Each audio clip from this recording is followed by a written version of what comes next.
Hi welcome to Sripriya's life style. எப்படி நம்ம ஈஸியாக ஒரு வறுத்தக்கறி பண்ணலாம் சிக்கன்லன்னு பார்க்கலாம் வாங்க.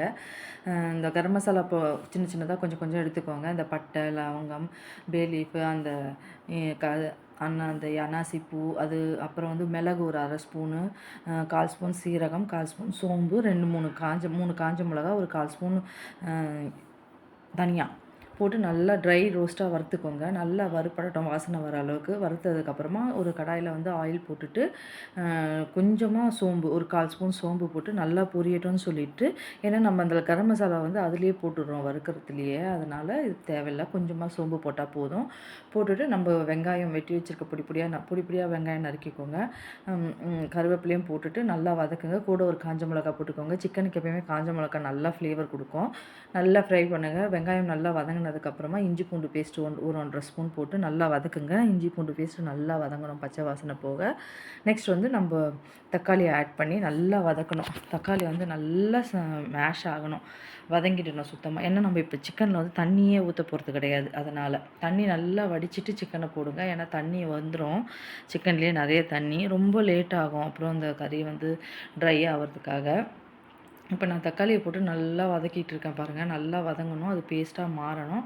மாறினதுக்கப்புறம் ஒரு 2 ஸ்பூன், ஒரு 1.5 ஸ்பூனு, அதில் கொஞ்சம் 3 மிளகா போட்டிருக்கோம் இல்லையா காரத்துக்கு, அதுக்கேற்ற மாதிரி உங்களுக்கு காரம் எவ்வளோ தேவைப்படுதுன்றதை பார்த்துக்கோங்க.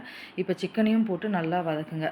வதக்குனிங்கன்னா சிக்கனை வந்து கொஞ்சம் ட்ரையாகவே போடுங்க. தண்ணியோடு ஊற்றிட்டிங்கன்னா கொஞ்சம் சொதன்னு இருக்கும். நல்லா சிக்கன் நல்லா வதங்கட்டும். வதங்க சொல்ல வெறும் மிளகாய், நம்ம வீட்டில் அரைக்கிற குழம்பு மிளகாய்த்தூள் இருக்கியா, அது வந்து ஒரு 2 ஸ்பூன் இல்லைன்னா 1.5 ஸ்பூன், உங்களுக்கு எவ்வளோ காரம் தேவையோ அதுக்கேற்ற மாதிரி போட்டுக்கோங்க. மஞ்சப்பொடி போட்டுக்கோங்க, உப்பும் போட்டுக்கோங்க. போட்டு நல்லா வதக்குங்க. நல்லா அந்த தண்ணி வந்து அந்த மசாலாலாம் வந்து சிக்கன்லேயே ஏறிடணும். நான் இதில் வந்து சும்மா ஒரு 1/4 டம்ளர் தண்ணி கூட ஊற்றலை, அதுவே வெந்துடும். அந்த இதுக்குள்ள தண்ணி இல்லை, அதுலேயே வெந்துடும். அது நல்லா வதக்குங்க. வதங்கி அது சிக்கன் வந்து நல்லாவே வெந்துடும். வெந்ததுக்கப்புறம் நம்ம அரைச்சி வச்சுருக்க ட்ரை பவுடர் இருக்கு இல்லையா, அதை எடுத்து இதில் கொட்டி நல்லா வறுக்க வேண்டியது தான். நல்லா ட்ரை ரோஸ்ட்டாக எண்ணெய் பிரிஞ்சு வரும். வர டைமில் நல்லா கருவேப்பிலையை கிள்ளி ஒன்றுக்கு நல்லா கிள்ளி போட்டு நல்லா ரோஸ்ட்டு பண்ணுங்கள். நல்ல ஃப்ளேவர் கிடைக்கும் உங்களுக்கு கருவேப்பிலையை கிள்ளி போட்டிங்கன்னா. இதுக்கு வந்து நான் வந்து ரொம்ப ட்ரை பண்ணிவிட்டு ரசம் தான் வச்சேன். ரசம் வச்சுட்டு ட்ரை ரோஸ்ட் தான், சிக்கன் வறுத்த கறி தான். ரொம்ப நல்லா இருந்ததுங்க. இது நாட்டுக்கோழியில் பண்ணால் உண்மையிலேயே ரொம்ப நல்லா இருந்திருக்கும். நமக்கு இங்கே என்ன கிடைக்கிது, அந்த கோழி தான், அந்த பிராய்லர் கூட கிடையாது, ஏதோ ஒரு கறிக்கோழி கிடைக்கிது இல்லையா, அதில் தான் நம்ம செய்கிறோம். இது மாதிரி நாட்டுக்கோழியில் செஞ்சிங்கன்னா ரொம்ப நல்லாயிருக்கும். இந்த சளி பிடிச்சிட்ருக்குறவங்க அவங்களுக்குலாம் கூட இது ரொம்ப நல்லாயிருக்கும். ஏன்னா மிளகு, சீரகம், சோம்பு எல்லாம் போட்டு எப்படி ட்ரை ஆகிடுச்சு பாருங்கள். நல்லா எண்ணெய் பிரிஞ்சு வந்துட்டு நல்லா அந்த மசாலா ஃபுல்லாக அதில் ஒட்டினாங்க. சாப்பிட்றதுக்கு அவ்வளோ டேஸ்ட்டாக இருந்ததுங்க, செம்ம டேஸ்ட்டு.